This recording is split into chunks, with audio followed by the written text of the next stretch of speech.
அனைவருக்கும் வணக்கம். பண்ணாரியம்மன் ஆஸ்ட்ரோ தளத்தின் வாயிலாக உங்களை தொடர்பு கொள்வதில் மகிழ்ச்சி. இந்த பதிவில் 2025ஆம் ஆண்டுக்கான ராசி பலன்களை கும்பராசிக்கு பார்க்கலாங்க. இந்த வருடத்தில் 3 முக்கியமான பெயர்ச்சிகள் நடக்குதுங்க. சனி பகவான் மார்ச் 29ஆம் தேதி கும்பராசியிலிருந்து மீன ராசிக்கு இடம்பெயர்வாருங்க.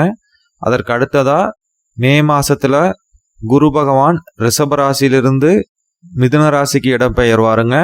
அதற்கு அடுத்ததா ராகு பகவான் மீன ராசியிலிருந்து கும்பராசிக்கும், கேது பகவான் கன்னி ராசியிலிருந்து சிம்ம ராசிக்கும் இடம்பெயர்வாங்க. கும்பராசியை பொறுத்த வரைக்கும் சனி பகவானோட பெயர்ச்சி ரொம்ப முக்கியமாக பார்க்கப்படுதுங்க. சனி பகவான் ஜென்மச்சனியா இருந்து விலகி பாதச்சனியா போறது ரொம்ப பெரிய ரிலீஃபா அமையுங்க. பாதச்சனி ஜென்மச்சனி அளவுக்கு மிக கொடூரமா இருக்காதுங்க. ஓரளவுக்கு வெற்றிகளை கொடுக்குங்க. பெரிய மாற்றத்துக்கான தொடக்கமா இந்த காலகட்டம் அமையுங்க. அது மட்டும் இல்லாத பொருளாதாரத்திலையும் நல்ல முன்னேற்றம் ஏற்படுங்க. வேலை தொழில் செய்கிறவங்களுக்கு இந்த காலகட்டங்கள் ஒரு நல்ல பலனளிக்குன்னே சொல்லலாங்க. எதிர்பார்க்குற அளவுக்கு முன்னேற்றம் தரக்கூடிய வேலை வாய்ப்புகள்லாம் அமையுங்க. இருக்கிற இடத்துலையே நல்ல உயர்வுகள் கிடைக்குங்க.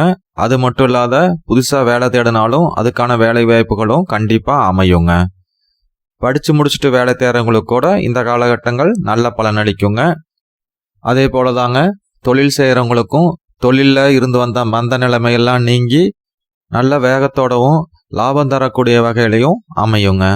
பொதுவாகவே ஜென்மச்சனி விலகிறதுனால எந்த காரியத்தை எடுத்தாலும் திறமையோடவும் ஒரு சுறுசுறுப்போடவும் முடிக்கக்கூடிய ஆற்றல் ஏற்படுங்க. மே மாதம் நடக்கிற குரு பயிற்சிக்கு அப்புறம் இன்னுமே சூப்பராக இருக்குங்க. கும்பராசிக்கு பல வருடங்களுக்கு அப்புறம் இப்போதான் குருவோட பார்வை கிடைக்குதுங்க. அதனால கடந்த 5 ஆண்டுகளா 7.5 சனினால கஷ்டப்பட்டுக்கிட்டு வந்த கும்பராசி நண்பர்களுக்கு இது பெரிய விடிவு காலமா அமையுங்க. மனசு ரொம்ப தெளிவா இருக்குங்க. எதை செய்யறோம் ஏன் செய்யறோங்கிறத புரிஞ்சுக்கிட்டு செய்யக்கூடிய அமைப்புகள் ஏற்படுங்க. தைரியம் தன்னம்பிக்கை எல்லாம் மேலோங்குங்க. மொத்தத்துல நீங்களே உங்களை புதுசா உணரக்கூடிய வகையில இந்த பயிற்சிகள்லாம் உங்களுக்கு உறுதுணையா இருக்குங்க. அதற்கடுத்ததா மிக முக்கியமாக பார்க்கப்படுறது குழந்தை வரம் எதிர்பார்க்குறவங்களுக்கு இந்த காலகட்டங்கள் நல்ல பாசிட்டிவான பலன்களை கொடுக்குங்க. குழந்தைகள்னால வீட்டில் மகிழ்ச்சி ஏற்படுங்க. அது மட்டும் இல்லாத உங்களோட பிள்ளைகளுக்கும் எல்லா வகையிலையும் உறுதுணையாக இருந்து அவங்களோட முன்னேற்றத்துக்கு உதவக்கூடிய அமைப்புகள்லாம் ஏற்படுங்க. அது மட்டும் இல்லாத இந்த காலகட்டங்களில் பூர்வீக சொத்துல இருந்து வந்த பிரச்சனைகள்லாம் விலகுங்க. ஒரு சிலருக்கு பூர்வீகத்தில் பிரிக்க வேண்டிய சொத்துக்கள் இருந்தால் பிரித்து அவங்களுக்கான பாகங்கூட கிடைக்கிறதுக்கான வாய்ப்புகளும் ஏற்படுங்க. மொத்தத்தில் பூர்வீகம் சார்ந்து சில நன்மைகளை இந்த காலகட்டங்களில் எதிர்பார்க்கலாங்க. அதற்கு அடுத்ததாக தந்தை வழி சொந்தங்கள் மூலமும் சில நன்மைகள் இந்த சமயத்தில் ஏற்படுங்க. தந்தையோட ஏதாவது கருத்து வேறுபாடுகள் இருந்தால் கூட இந்த சமயத்தில் அதெல்லாம் விலகுங்க.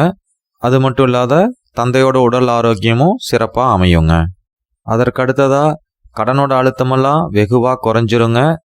தொழில் வியாபாரம் உத்தியோகத்தில எல்லாம் வருமானம் அதிகரிக்கிறதுனால வாங்கின கடனை முழுமையாக அடைக்கக்கூடிய சூழ்நிலைகள் கூட ஏற்படுங்க. அதனால் கடன் தொல்லைகள்னால அவதிப்பட்டு இருக்கிறவங்களுக்கு கொஞ்சம் தைரியமாகவே இருக்கலாங்க. இந்த பயிற்சிக்கு அப்புறம் உங்களுக்கு நல்லதாக நடக்குங்க. அதற்கடுத்ததாக மே மாதத்துலேருந்து ராகு பகவானும் கும்பராசிலேயே சஞ்சரிக்கிறதுனால எதையுமே ரொம்ப பெருசாக திங்க் பண்ண வைப்பாருங்க. எதையுமே ஆடம்பரமாகவும் அசத்தலாகவும் செய்ய வைப்பாருங்க. குரு பார்வையோடு இருக்கிறதுனால பயப்படுற அளவுக்கு எது இல்லைங்க. என்ன இருந்தாலும் பெரிய முடிவுகள் எடுக்கும்போது ஒரு முறைக்கு 2 முறை யோசிச்சு பண்ணால் போதுங்க. வாழ்க்கையில் பெரிய வெற்றிகளை பெறறதுக்கு ராகு பகவானோட அனுகிரகம் முக்கியமாக தேவைங்க. கும்பராசியை பொறுத்த வரைக்கும் ராகு பகவான் நல்ல அனுகூலமான பலன்களை தாங்க செய்துட்டு வர்றாரு. அது மட்டும் இல்லாத குரு பார்வையும் இருக்கிறதுனால கும்பராசிக்கு நல்ல பெரிய மாற்றங்கள் நடக்கிறதுக்கான வாய்ப்புகளே அதிகமாக இருக்குங்க. அதற்கு அடுத்ததா கேது பகவான் கும்பராசிக்கு 7வது ஸ்தானமான சிம்ம ராசியில் சஞ்சரிக்கிறதுனால திருமண முயற்சிகளில் ஒரு சில தடைகளை சந்திக்க நேரிடலாங்க. அதனால் கொஞ்சம் தளராத ஒரு முறைக்கு 2 முறை முயற்சித்தாதாங்க இந்த காலகட்டங்களில் வரன் கைகூடி வரும். அது மட்டும் இல்லாத 7வது ஸ்தானத்தில் கேது பகவான் இருக்கிறதுனாலையும் 2வது ஸ்தானமான குடும்பஸ்தானத்தில் சனி பகவான் இருக்கிறதுனாலையும் கணவன் மனைவிக்குள்ள கொஞ்சம் விட்டு கொடுத்து போகணுங்க. ஒரு சில சண்டைகளும் வாக்குவாதங்களும் வந்து விலகுங்க. அதனால் இந்த சமயத்தில் கொஞ்சம் பொறுமையாக போகணுங்க. இதுவும் கடந்து போகுன்னு கொஞ்சம் அமைதியோடு இருக்கிறது இந்த காலகட்டங்களில் ரொம்பவும் சிறந்ததுங்க. அதற்கடுத்ததாக பேச்சிலையும் ஒரு கவனம் தேவைங்க.